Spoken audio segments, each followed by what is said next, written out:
Hey everybody, how's it going? This is Seth Williams and Ajay Sharma, and you're listening to the REtipster podcast. This is episode 177. Today, we're talking with Logan Fullmer.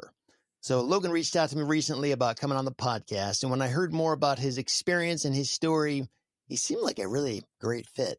Logan is an investor in land and commercial real estate, and he deals with some of the toughest title issues out there and uses them to kind of find some incredible opportunities. And these are three areas that I have a lot of interest in, and I know a lot of other people in the REtipster audience do as well. We're going to talk all about that and learn everything we can from him. Logan, welcome to the show. How you doing? Seth, doing great. I appreciate it. Thank you. So why don't we start from the very beginning? Why don't you tell us about your real estate investing story? How did you get into it? What did you start with? How long ago was this? And then when, how, and why did you make your foray into the land business? How did that come about? Well, about 10 years ago, more or less, I'd kind of gotten my first real job. I inherited a little bit of money early on and I was a poor steward of that. So I spent it as fast as I got it just about. And it was a substantial amount of money. After that, I thought, oh my gosh, I got to figure out how to be an adult. I thought the $1 million was going to last the rest of my life. And it lasted 3 years. So I went up working in the oil field. And after a couple of years, I started saving a little money and thought, okay, let me try this again. And I knew that I had to invest. Otherwise, the salary that I made wasn't enough to, get me much further in life. I bought some low-cost vacant land just at the outside of the downtown, San Antonio, just outside of the MSA. And, those lots I was buying for between $5,000 and $10,000 a piece back then. It's about 10 years ago. And I already had an experience with risk and loss and poor choices. And I went in with a bigger concern about my downside risk than more people usually do. Usually folks are looking at how much money they're going to make on the upside, and they completely forget about all the risks. And this happens, a large part of the people, even after their experience, this continues to happen. When I looked at this, I thought, what have I seen in the past? How did people make money? And I saw folks buy land and buy houses in older parts of town. And as those parts of town would turn around over a 10-year period, they would get some value, not just rental income, but just truly appreciation. And I remember seeing it in a couple of different big cities in Texas. So I kind of had this thought in my mind. San Antonio was very close to where all the oil field areas I was working in. And San Antonio is the 7th largest city in the United States, but it's very, very undervalued.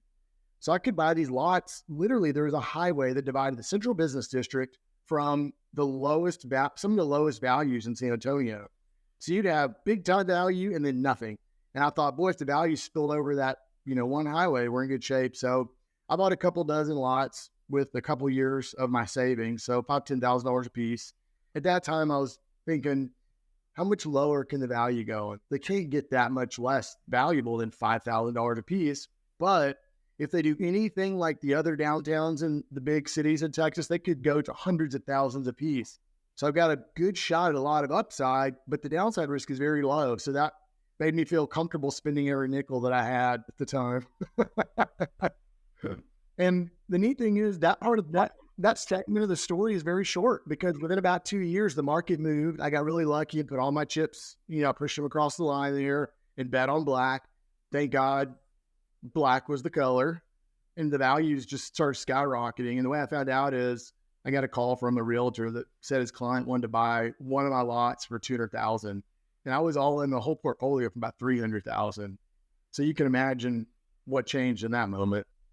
You didn't learn about the land business from some land flipping course or something like that. You just kind of figured this out on your own. Is that right? Right. So this was 10 years ago. So what we had on YouTube, that's just at the time the guys all the guys that we look at as, the old timer guys now, they were just starting to play with YouTube or hadn't even had a channel yet. Yeah. That's kind of unusual. I do come across people like that from time to time who figure out land on their own, without somebody prompting them and kind of showing them the light, but it's not that often. Usually people hear land and they just are kind of turned off by it and they walk away, but it sounds like you kind of figured it out on your own and put the pieces together. Pretty cool. My dad was a CPA, so I'd gotten to see his stories about a lot of wealthy people because he got to see their taxes. Now, my dad wasn't wealthy, but I got to hear these stories about folks, and I realized folks usually made their money investing. It was a lot fewer people made it in just some kind of special career. And I realized that I couldn't afford a lot of the investments that were out there at the time. So I kind of defaulted to land because I just happened to be in a situation where someone said, oh, wow, land is cheap in San Antonio. And I thought, I don't have a lot of money. Land is cheap and it's stable. Whereas stocks, I don't understand that. And that'd just be a bigger risk than I took. So that was something that was affordable. It was close. And I felt like I understood it because the lot that I bought was right there and no one could move it. And it couldn't go up or down in value overnight like a stock. And I thought, this is the easiest thing I can get close to in my proximity and timing. Super interesting, Logan, because I feel like you interpret risk very differently than most. Like, I think a lot of investors and folks listening get super excited at the prospect of like doing massive deals, right? Which I do too, right? I like doing deals where you can add some zeros at the end. But I want to highlight your philosophy as you were getting started, right? You essentially said, well, it can't go any lower. So if I'm investing $5,000, I can't lose more than $5,000 a pop, right? But these things can go to the moon, essentially, right? And so they're not really going to go down to zero because they're land in San Antonio. This is a great area. But I have a lot of upside here. And I think investors talk a lot about asymmetric bets, but you basically figured this, asymmetric bet out on your own, just reasoning through, let me throw some money at this thing. I'm curious, is there like a reason as to how you thought about risk back then and why you perceived it that way, or anything kind of ingrained in how you grew up? Well, I didn't grow up with really much, just, middle class, whatever, nothing really special, but neither of my parents were big into like investing or any of that stuff. But when I inherited some of that money, I didn't realize, it was nearly $1 million. And it was just the largest amount of money. I never had more than $10,000 or $5,000 in my checking account at one time. So when that kind of money comes in, I thought I was rich for life. I was young. I wasn't paying attention. And when I lost all that, or just blew through it, basically, I remember thinking, oh my gosh, like money can go so quickly. I need to respect it more. I had a good shot at it and it's all gone. And I remember the next time when I'd worked to earn a couple $100,000, I remember it took me several years, 3 years to earn and save this after my income, after my expenses, after my taxes. And I remember thinking, gosh, it can go so fast. So I was really worried about losing it. Yeah, for sure. That I know a lot of people who went through the last big recession in 2009 and all that, I mean, myself included. I mean, it kind of like scarred me. To this day, I kind of have a hard time going out on a limb because I always see the world through that lens. I mean, that's how I entered the real estate investing market. Just saw it as very like, this is very risky. Things can go wrong. Things can go terrible, which they can, but that was kind of an unusually bad time back then. And that was not an appropriate way to think over the past 10 years as things have been going up and up and up. So I don't know. It's kind of a blessing and a curse, I guess, when you have that sort of scarring or upbringing. Right. So there's an interesting balance. I met a guy, he's a local CPA. We started doing business together a couple of years into this. And it's interesting because I still had this care for like the downside and risk mitigation, but he is ultra conservative. So there were times where I was willing to push the envelope more, although not near as risky as some people. I kind of helped things grow and expand, but he was always there to remind me, if you screw up, this is how bad it can be. And I always remember thinking, man, I can swing for the fences like some of these guys that take on huge amounts of debts and take on projects that are real risky that might have massive multiples. But if we screw up, we have to start all over again. And I remember thinking I would rather grow aggressively, but in a manner that I could control and felt comfortable with, than looking for that 1 in a million shot, but I have good odds that I'm going to lose it all or bankrupt. I would rather be stable and consistent and grow in the long term than keep swinging for the fences. And, because I met guys like that the whole time. A lot of developers have been bankrupt multiple times. They've been divorced a couple times. They've had to move back into that small apartment multiple times from some lavish life.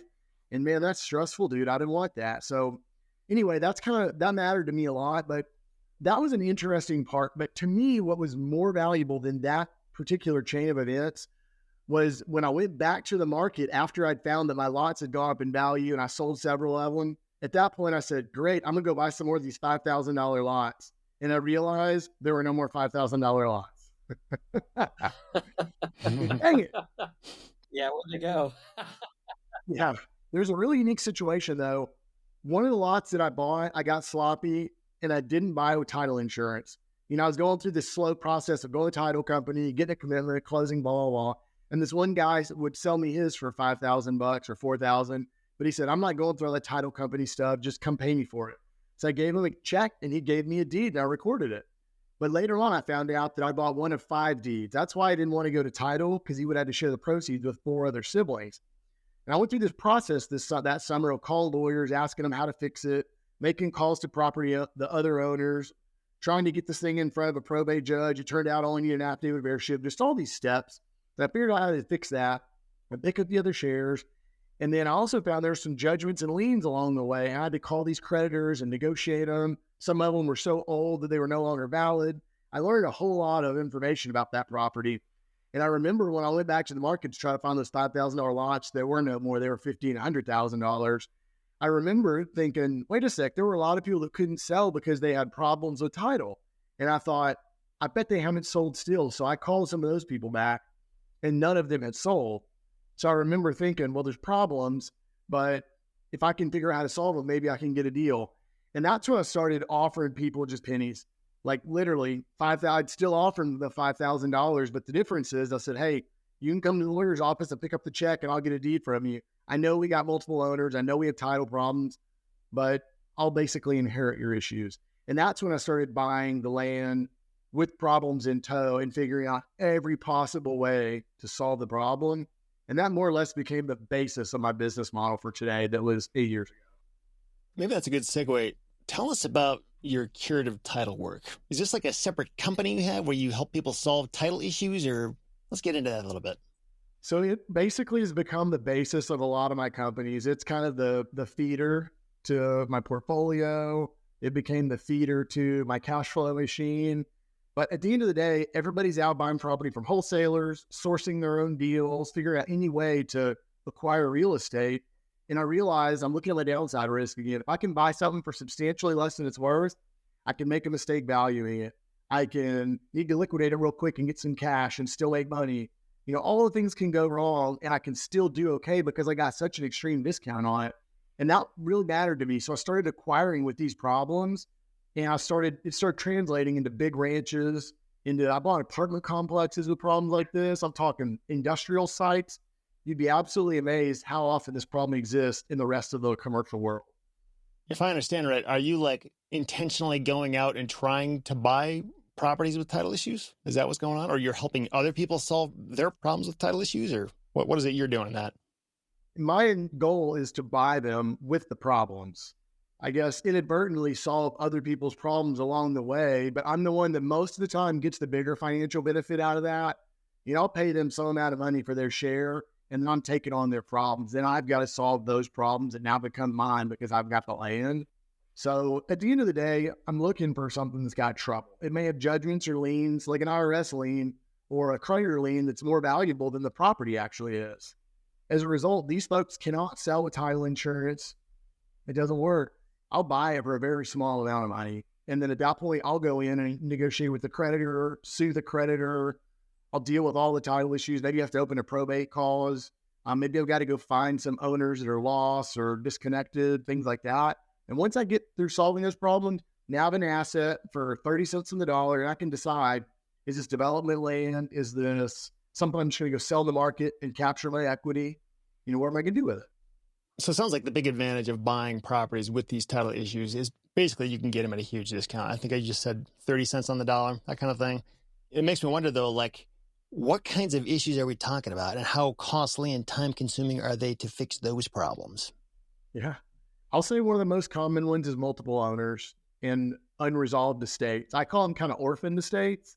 That's one of the big issues. Another issue is a break in the title chain, meaning someone didn't file a deed 40 years ago, and then the next person that bought it sold it to the next person. They didn't get title insurance, but there's this chain of transactions, occupants, users. There's just this gap in the title chain for an unrecorded deed 30, 40 years ago.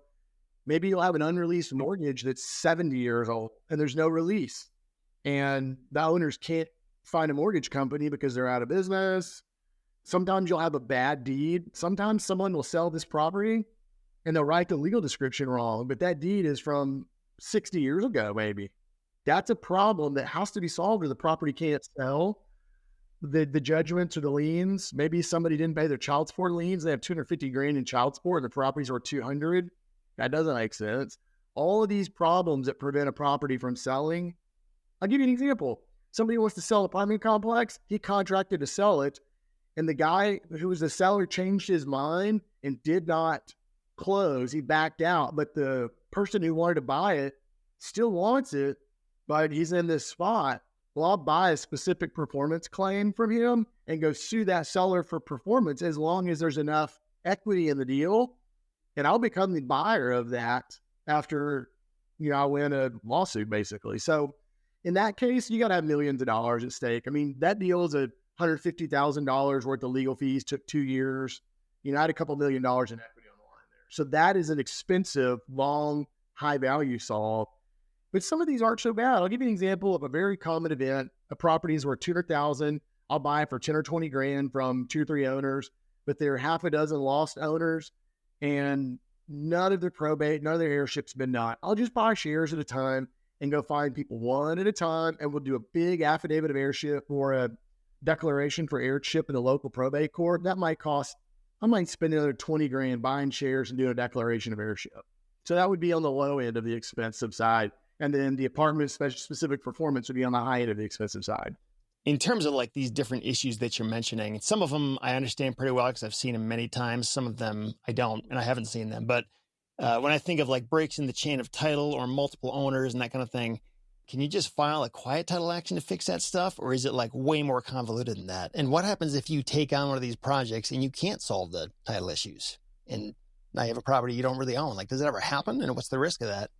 So that's a 2-part question. The quiet title lawsuit is not for multiple owners. That would be a declaration of heirship.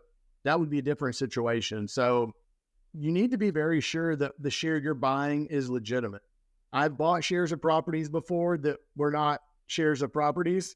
So I got a deed from somebody and paid them money, and that deed was worth nothing. So I've made that mistake. But I also bought 6 deeds to the same property, and I got those deeds for a good deal. And that 7th one that I bought that was worth nothing didn't matter because I paid so little for them. I was still in the money. So that happens a lot. But a quiet title action, a lot of times, a quiet title or trespass to try title, those are 2 curative lawsuits that basically can catch a lot of different problems. A title break in the chain, that's a really common one that I'll use for that type of suit. And what you're doing is you're basically saying, this is my property. I'm saying it's mine. And unless anybody else comes to challenge that, the judge is going to rule in my favor and give me a full order for title. That works on some of these problems. But when you're talking about the heirship stuff, the simple answer is you have to find everybody. And you have to have a bunch of people sign off on a genealogy report. And in Texas, we have a statute, an affidavit of heirship for an affidavit of heirship. And a lot of family members have to sign off on this after this big genealogy project has been done that says, this is my family. These are the heirs. Then an attorney compares the intestate succession chart in the estates code that says, these are the heirs according to the law if there was no will.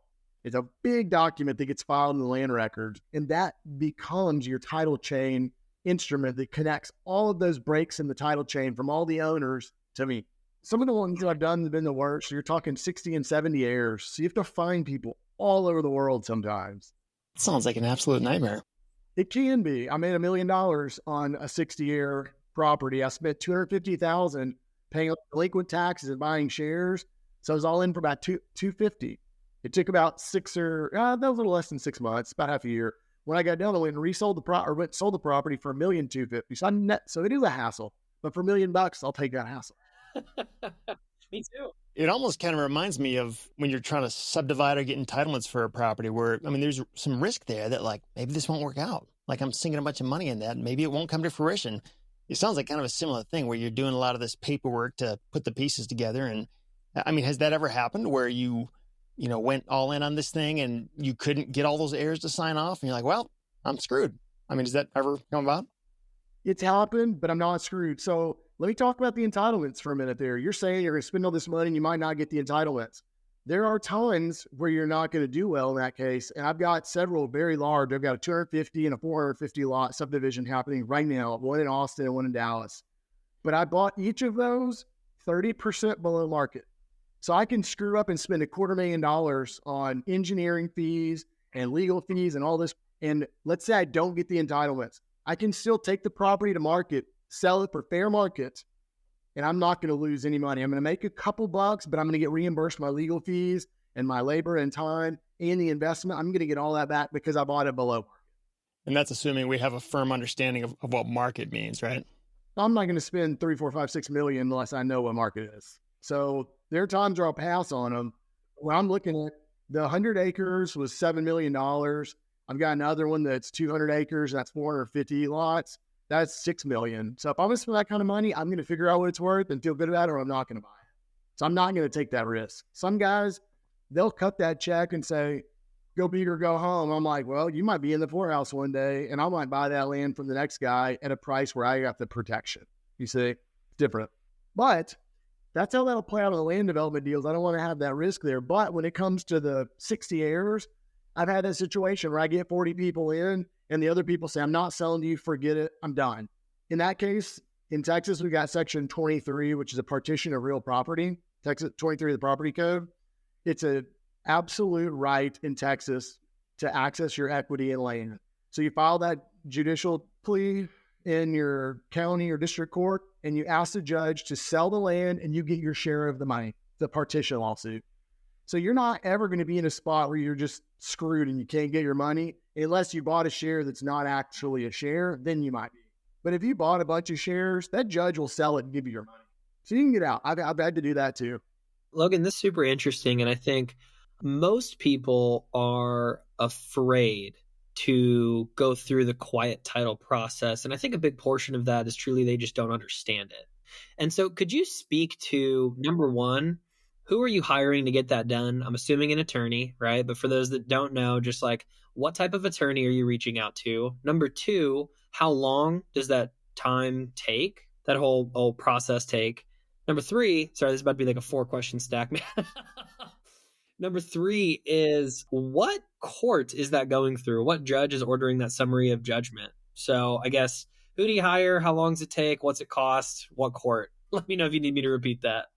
A real estate attorney that's experienced in this specific area. If you go to the doctor, you're not going to go to a foot doctor for a brain problem. There are a lot of real estate attorneys. You need to find one that specializes in this stuff. I've got an attorney that works for me, and he has a lot of this experience, but over the years, working specifically with me, he's kind of narrowed that down. Now, I've got half a dozen other attorneys that don't work full-time for me. I use them, as necessary. So an attorney that is experienced in this type of lit is what you got to get. And like, what would I Google? Title attorney, or like, what exactly would I be looking for? You're going to have to Google real estate attorney and start calling them and asking who takes on these cases, what their experience is. A lot of attorneys will say, oh, we do quiet title. And I say, great. How many of them have you done? How many have been successful? And that second layer of questions, people like you and I are usually afraid to ask an attorney that because the attorneys are condescending. You think they're smarter than you. You think they're richer than you. You think they know everything. When you take my annual income and divide it by the hours I work, I make probably 4 to 6 times what most of the best attorneys make. So I had to realign my thinking and say, no, I'm the expert here, and I need to find the best trade. It's a carpenter. It could be, a plumber. In this case, it's an attorney, but there's still a trade to supplement my business. So you think about it that way, all the questions you would ask a carpenter, you better be asking these to an attorney before you start dropping tens of thousands of dollars to hire him before you know what kind of work he can do. So you got to ask the right questions. But when you find that right attorney, then you get going. Now, when you talked about, you could make a mistake and things may not go your way, you mentioned that earlier. And you said because you don't know what you don't know is more or less what you're saying. In this case, we look at the statutes. We find out exactly what that is. We compare my fact pattern to that. And I look and decide how closely those line up. If the fact pattern is darn near dead on, and I really feel good about that, then I'm going to file the case. But there are a lot of cases that I've looked at that I decided not to file and not to take because the fact pattern wasn't convincing enough or wasn't close enough of a match. So I walked away and didn't take them because I didn't think I could win. I'm not going to take on that case and file that lawsuit unless I think I got a 90% chance or more. Otherwise, I had a really good track record in winning these things. So it's kind of like that. You don't pick a fight that you don't think you can win, like all the boxers do that. Saying, now let me speak to the time. If you're going to get a default judgment, let's say you notice all these other parties that you have a plea and their name might be on the instrument of the title chain. And I'm basically saying, hey, everyone, this is my property in this plea. And either you contest my ownership or you let this thing go. But if you don't contest it, I'm going to be the title holder according to the judge's final order. That's what the summary is. If you get a default judgment and you notice everybody in the title chain and no one responds, you're going to get a default judgment in 90 days. But if folks raise their hands and say, whoa, whoa, whoa, that's my property and here's why, you have to litigate it a little. Quiet title cases, unless you're dealing with a high value and a very complicated fact pattern, if you spend more than $10,000 or $20,000, it takes more than a year, I'm be really surprised. These are usually relatively simple. So less than a year, less than 20 grand. I got a question. When you were talking earlier about buying shares in a property, so are you talking about like a tenants-in-common situation where that's how the property is deeded to the existing owner and you like buy out one of the owner's shares in the property? Is that what you mean? Right. Yeah. So you have co-tenants here in Texas. So what happens is most of these people that have multiple ownership situations, they didn't buy the property. It's not like all three of us went and bought the property and all three of us are entitled together. That's very rare. That does happen. It's very rare. It's typically Seth's daddy died and Seth had 4 siblings and Seth died and had 7 kids. And now you have this congregation of 18 people. That's the most common tenants-in-common situation or co-tenant. Okay. And that's what you're referring to when you talk about buying shares, right? Because otherwise there's joint tenants and that kind of thing. That's where like everybody owns all the property together. And do you not deal with those types of properties as much or? The Texas laws are different. We don't have rights of survivorship in our Texas laws. So when Seth passes away, if you don't have a will, Seth, the state's got a will for you. It's the intestate succession chart. It's in the state's code.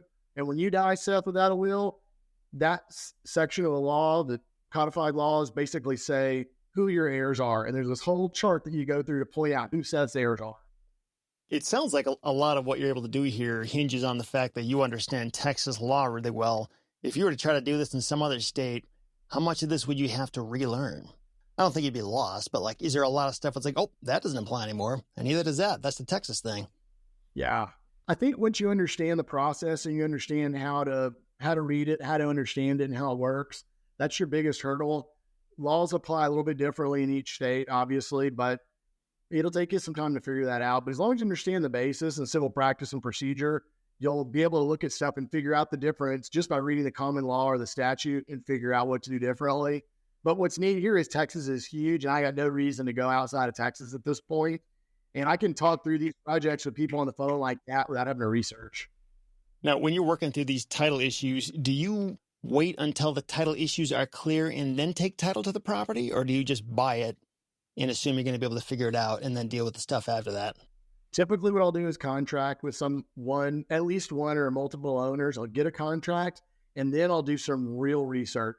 And at that point, I'll make the decision to buy pieces of the property without title insurance or continue to work on solving them while I have a contract. But I would say a large part of the time I'll buy without the title insurance and then I'll fix the problems. And the reason is early on, I would trust people and I would go fix all their problems. And then at the end, they would say, I changed my mind. And that's how I learned to do so well with specific performance lawsuits. That's not cool. That's tough. Are you like putting down an earnest deposit or something to secure this? And how much time do you have to work through this stuff while it's under contract? I do pretty low earnest money on stuff like this. A lot of times I'll give somebody $500 for earnest if I'm doing earnest. But because a lot of these are not going through a title insurance company, I'm going to send them a contract that doesn't include earnest money. And I'm basically going to tell them I'm going to close them. The typical contract in our office closes between 3 and 5 days. So I only need enough time to run my own title abstract, get a third-party title report to fact-check my work. Me and my attorney looks at it, and then it closes usually within a week. So I don't have time to receipt earnest money, get it receipted, send out copies to everybody. I need to get them to sign that contract, and I'm going to pay them for their deed. So it sounds like you are taking title to as much of the property as you can for as little as you can, and then solving the title issues after the fact, just based on what you said there. That's right. And a lot of folks watching this stuff saying, oh my gosh, that sounds so complicated. But one of the messages I like to explain to folks is it's a lot less complicated than you think because you don't have the right guidance and you haven't been around the right folks to figure it out. But I'm going to tell you, I look at this and say, I can't understand why everybody is not doing it. If they would just get a very small amount of education or read a little bit about it and invest very small amounts of money at a time, the returns are freaking astounding.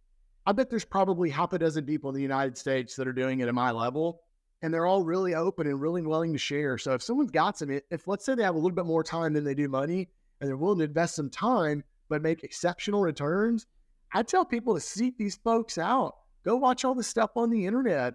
Call an attorney and pay him a couple $100 an hour to explain stuff to you, and go buy yourself a deed for $500. How much are you gonna lose? It sounds like there maybe is a systematizable way to, intentionally go out and find properties with these kinds of title issues on them. And got me wondering, say if I want to go out and find a bunch of commercial properties with title issues so I can buy them at 20 or 30% of market value. How do you do that? Because a lot of times you can't really find title issues until you do the title search. And that's when you realize, oh, there's a problem. Is there a way to in DataTree or whatever your data service is, only show me these properties that are likely to have a problem? Or do you go to foreclosure.com and look for those properties? Or it sounds like there's some special list somewhere that has all this stuff. Is that true? Usually the property that have these kind of problems, the problems have been there long enough for the owners to be frustrated, are delinquent on taxes. So there are a lot of different ways that you can go find this stuff. In my opinion, that is the best distressed real estate list ever in the world, and probably there will never be a better. When I hear that, I think, oh, the distressed issue is delinquent taxes. There's a tax lien on the property or something like that. But it sounds like there's probably lots of other different issues on those same properties. Is that accurate? Yeah, usually, yeah. Once you start peeling those layers back on that onion, the first one is the delinquent taxes, but there are usually other layers in there. So let's examine that for a moment. A property can only be delinquent on the taxes if there's no mortgage. Because if there's a mortgage, the loan servicer or the lender will pay the taxes and then shoot that bill over to the borrower and put them in default many times. So if there is no mortgage on a property, then the taxes can be delinquent. If there is no mortgage on a property, then it's very old ownership, or it's a very wealthy person that didn't use debt and they just bought it. The odds are it's old ownership. So many times when there's old ownership, title problems exist because generally if a mortgage is for 30 years long, most people don't pay mortgages off in their life. Some do, but a lot of people don't. So let's just say most people buy property, pay it off, and live there. When they die, their children inherit it, may not do the right paperwork, and it comes without mortgage liability. So many times you have second-generation owners with title problems, and they become delinquent on property. These folks didn't buy property and set out to be a property owner. They inherited it. They were given the property from their parent. So the folks that handle the title problems, paid up the taxes, and keep the property in good standing, they're not the person you're dealing with. You're dealing with that person that inherited it and really wasn't ready for it. Well, this makes me wonder, so of all the different title issues out there, what one or two title issues would you say are the easiest ones to solve? When you're aware, okay, that's the problem, no sweat. We're going to take care of that. Just push button easy. And which title issues are the worst? So bad they would scare you away? What would cause you to say, nope, this isn't worth it, I'm running? Or is there such a thing? Yeah, there is. There are two things. One of them is low property value. Almost any problem with the property, if the property is only worth 30 grand, I ain't getting out of bed for it. Not worth it. The other thing is a minor that is one of the owners. That's a nightmare. You're unable to buy minor share for a discount to market, and you're generally unable to buy it for market value. You have to appoint an attorney for them, for the minor. You have to go get a guardianship of the real estate of a minor. You have the estate of a minor.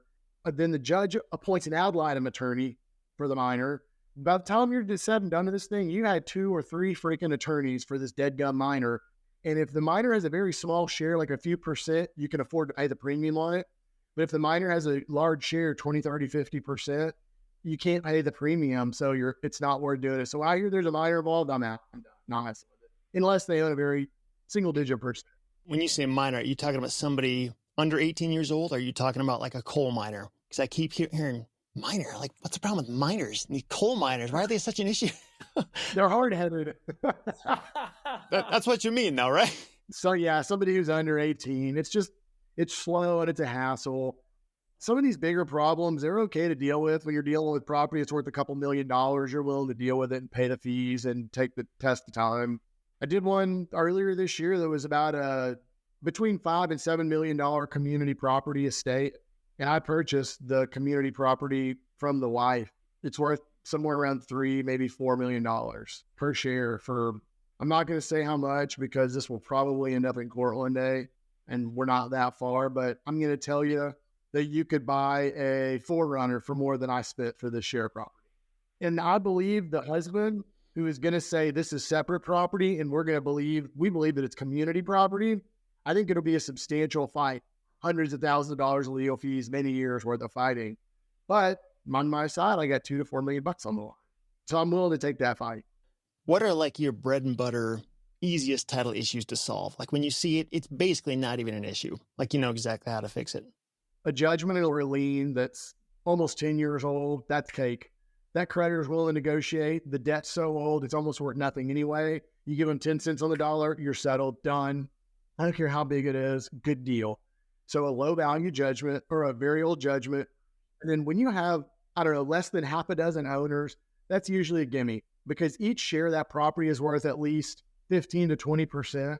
So if you can buy that first share or two for a small enough discount or big enough discount, small enough price, you're in the money. You're going to get those other shares from those folks. And once I buy 2, 3, 4, 5 shares, even if the last person says, I'm not going to sell it to you because you want to give me, small money for it, I just say, look, let's go to sell at market. I'm going to sell my 80%. You're going to sell your 20. You'll get fair market value. Your 20%, and I'll get my 80. To me, that's cake. I'll get the 3 people of the 5 that agree and contract and close them. And let's go sell a market together. It's easy.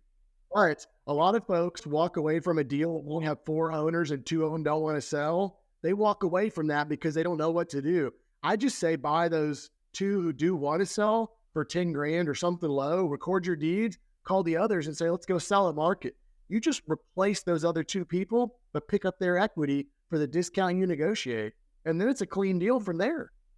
When you talk about low value judgments, that being an easy thing to solve or a judgment that's 10 plus years old, is there a systematizable way to find properties with just that issue? Or is it, again, back to the delinquent tax list and just hopefully you'll come across something like that in your contact on those people? I think the best way to do this is to start becoming very familiar with the basis of these half a dozen most common issues. Become familiar with them, how to spot them, what you think you might be able to do, and then go start fishing in the delinquent tax list.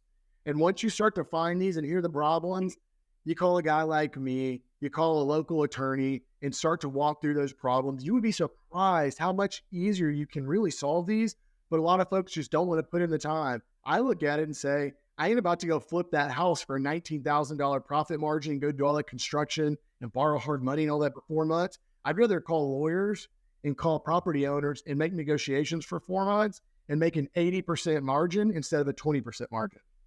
Well, on that thing, because I know I've seen this tons of times on the delinquent tax list where there's properties that have a break in the chain of title or like a tax sale in the not too distant past.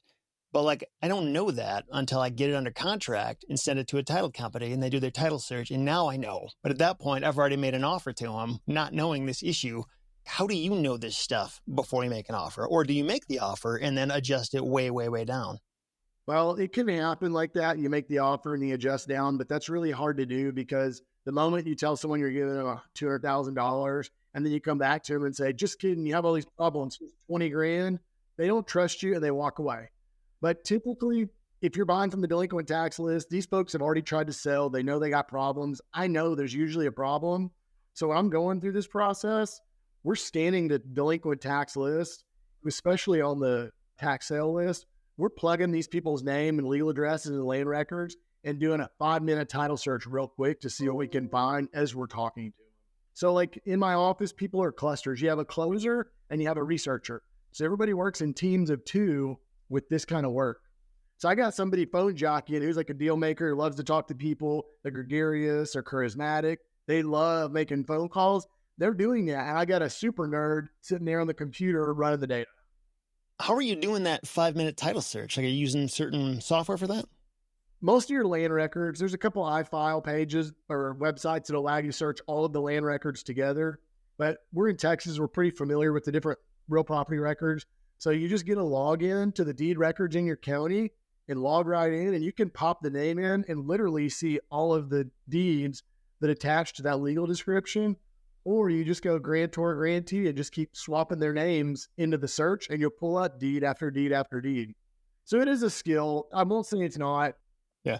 I've actually got a video I put together a couple years ago showing how to do this with data tree. You can do title searches right in there. It doesn't work everywhere. The county's data has to be available in their system, but assuming it is, you can do it pretty easily there. And there's a cost to that. What's data tree? First American data? I have no idea. So First American, it's one of the big three data aggregators around the country. First American, CoreLogic, and Black Knight. They all basically collect this county data from the counties. And First American has a platform called Data Tree. And that's where people like us can actually subscribe and get this data directly from them. And it's pretty convenient. Data Tree data is also hooked up to a lot of other like resellers out there that kind of pretend to be their own data service, but they're just rehashing Data Tree's data. Data Tree has a way to do these title searches throughout the country in most markets. Data Tree is where us regular land flippers go find deals at 50 cents on the dollar, where people want like 120 cents on the dollar pretty regularly. So it's a great tool. I was actually talking to the folks at Data Tree not long ago, and they were telling me that apparently most users of Data Tree are not real estate investors. Really? The reason any real estate investors use them is because, well, I don't want to take all the credit, but I started making videos about it, and a few other people started doing it too.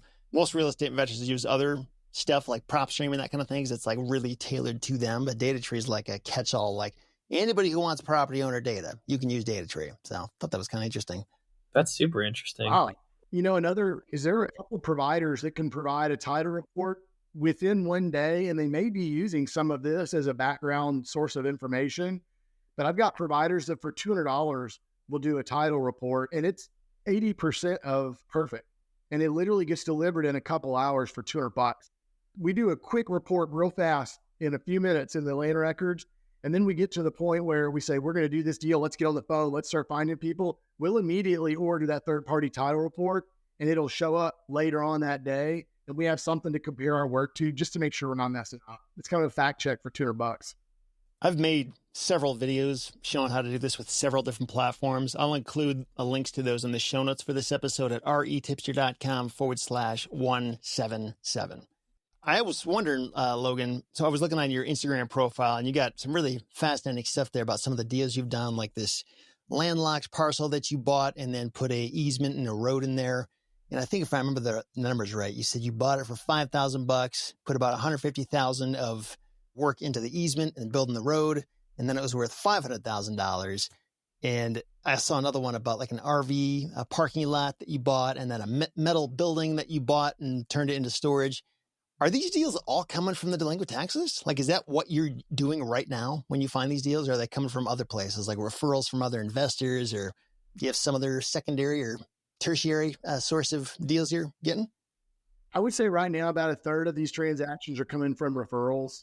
I really don't like to be the first one that calls to identify a problem, because then there's no trust with me. And that's not an indicator of my pitch. That's more a human situation. So I'm the first guy that shows up and says, I found you have a big problem. By the way, I'm going to buy it from you for nothing. I have a hard time there. But usually when I'm the second, third, or 10th person that it gets brought to me at that point, it's real easy. They already know the problems. They've been down this road. And it's funny, the shoe is down the other foot, where these folks are referred to me from a realtor, or we have called them after they've had many years of problems. And I say, look, I think we've identified some problems. This may be the type of project that we take on often. I have a series of questions. And if it looks the way I think it might, I would consider taking on that problem and maybe doing a project like this. So I'm kind of telling them I might do it, I might not. And at this point, they tell me, we've been trying to sell this property for 10 years. We hired our own lawyer. We've done it all and no one can buy it. And that's when I say, great, would you like to come to my office tomorrow and I'll give you $10,000 in cash? It's a whole different thing, because no one's ever offered that and no one solved it. They already told me. So now I've got an answer for them. But I would say a third of the deals do come from referrals. We are looking through the delinquent tax list. You can run a search for tax foreclosures in the docket search in your county, because tax foreclosures are judicial foreclosures. They're not like a mortgage where it's a foreclosure on a deed of trust. So a lawsuit happens for about 6 to 12 months before the order of sale happens. So we can get into the docket and find those, hundreds of those. Have you had to work really hard on just making it known? Like, hey, I'm a guy who deals with title issues. If you have those problems, come and talk to me. Like, has that been a useful thing for you to do, given that you have the skill set of knowing how to deal with those problems? Yeah, I mean, I've spent a lot of time on my social media talking about it. My followership is nothing like a lot of folks, relatively small, but it's enough to drive a substantial amount of business over the years. So yeah. Logan, in terms of foreclosures, so obviously you're dealing with delinquent taxes. So, a decent chunk of these are tax foreclosures.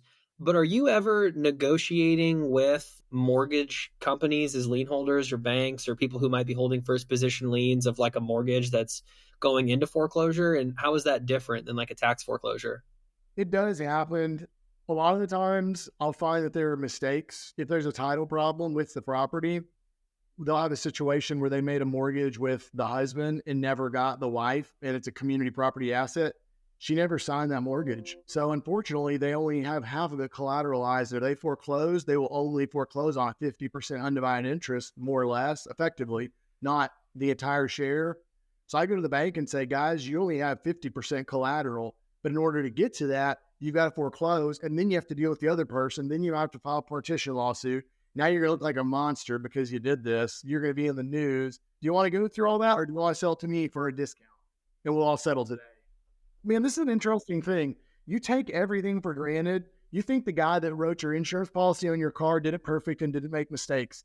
You think the deed to your house doesn't have any errors in it. You think the lawsuit that was filed against all these people, you think all the mortgages that are made out there don't have problems.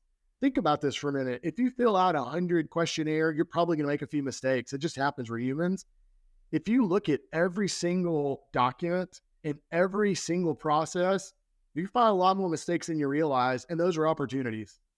Seth, I feel like your skin's crawling at the thought of every property you own having like issues. A little bit. I was actually talking to a different guy, David Hansen, from the last episode. He does fairly complex subdivisions and plat maps and all this stuff.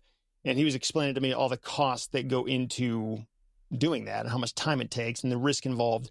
And it kind of reminds me of this a little bit, just in the time and money investment to solving these issues and making it a marketable title and all this stuff, and then having a much higher value on the other side. But when you're figuring out how much to offer somebody, is there a certain formula you're going into this with? It's like, okay, well, so market value is this, and it's going to cost me this much and take me this much time to solve the problems, so my offer is this. Or is it just like, nope, 30%, and whatever delta is there between that and the market value, I just could take that? How hard do you think through that? Or is it just sort of the standard formula is 30% of market value? It is case by case dependent, but I will tell you a number that sounds really good is $5,000 and another number that sounds really good is $10,000. The reason I like those numbers is they're big enough to be real money, but they're small enough to where if you're talking about real property that has any amount of value, those are small dollars. So if I'm offering a person $5,000 or $10,000, it can be a very small fraction of the value of the property, but I don't care how much money you got or how much money you got. $10,000 is real money. And if I'm gonna put it in your hand tomorrow, the next day, I'm worth a lot of money, and I'll pay attention for 10 grand.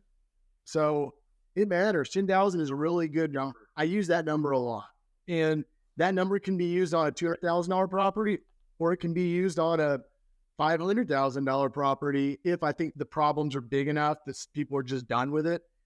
Now, I do back in a lot of times. I don't want to be in anything for more than 30 or 40 cents on the dollar. So I've got to back into it a lot of times and say, these are the taxes owed. These are the amount of shares, total 30,000, but I'm only buying 25% from them. Okay, I can only afford to give them this much. But I also kind of feel through it because you'll hear indicators during the phone call. We're sick of it. I'm done with it. I'll just let the county take it for the taxes. And when they hear that, I'm like, give it to people if you want them. Logan, I saw you post about a landlocked property that I mentioned earlier where you bought it for $5,000 and put $150,000 into it, and then it was worth $500,000. That struck a chord with me because I come across plenty of landlocked properties and I buy them a lot. I just don't do anything to fix it. I just buy them for super cheap and then sell them for super cheap. But when I thought about this idea of, man, that is a huge jump in value from putting in the easement and the road. That's just amazing. And you mentioned in that video that in Texas, there are 4 common law remedies to get access to your property. And I don't know that those laws exist in every state. In fact, I've come across issues where like there definitely was not a way to solve the issue, or at least everybody I talked to didn't know how to do it. And so I'm wondering, if somebody was trying to do exactly what you did and intentionally seek out landlocked properties with the goal of suing for access and building a road, that is the sole business model. Only landlocked properties where we can do this. How would they figure out which states make the most sense to do that in? Like, what do they need to research and figure out? And then what's the best way to like filter a list or, find only landlocked properties like that and only go after those? Any ideas on that? Yeah. So I know for sure Texas has really good laws for that. We've got a lot of common law that gives you those 4 remedies. So you might spend a little time doing that research for those other states. But if you get an attorney who knows what they're doing, it's not as complicated as people think. I mean, you can get into Westlaw or some of these, the programs that they have and type in landlocked, and you're going to find a bunch of case law. So a lot of attorneys just say, if they don't know how to do it, you can't do it. I heard that for several years. And I heard a different answer. I realized there's a big business case out here. So spending the time to keep asking people and doing your own research, you'd be surprised what you yield. Now, when you talked about CoreLogic, you can go into a company like that, or even, there's one here called TaxNet that we use. And there are a bunch of different categories of filters. But a lot of these properties, if they're landlocked, it does say it in the appraisal district, like metric somewhere. So you might spend a little time filtering through some data in particular counties that you're familiar with. But a lot of times you can find it where it says that it's landlocked, and they even underassess the value sometimes because of that. So if you do that, you could pull that stuff out really quickly in large volume. I haven't done it that way. I'm really looking, this particular property was on the tax sale list, and I called the owners. There are $5,000 in the taxes owed, and $5,000 is what I paid to the owner. So I was in it for $10,000 is what I actually paid. But you really have to look at the fact pattern and what caused it to be landlocked. So if you're a single operator and you want to go make a lot of money, you might want to do some bigger projects or other projects.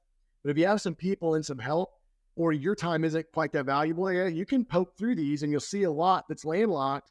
And doing a little bit of research, you'll be able to see that the front property is what used to be adjoined with that property in a single property. And when the front person sold off the back piece and caused the back piece to be landlocked, that's your event that's going to allow you to get access. That particular problem caused land to be locked. That event is illegal in Texas. So you can sue that front tract owner for an implied easement, and you'll get it. It makes sense. I don't know why that wouldn't apply everywhere. All of these situations exist. All of these situations have clues. All of these situations have data pathways somewhere out there.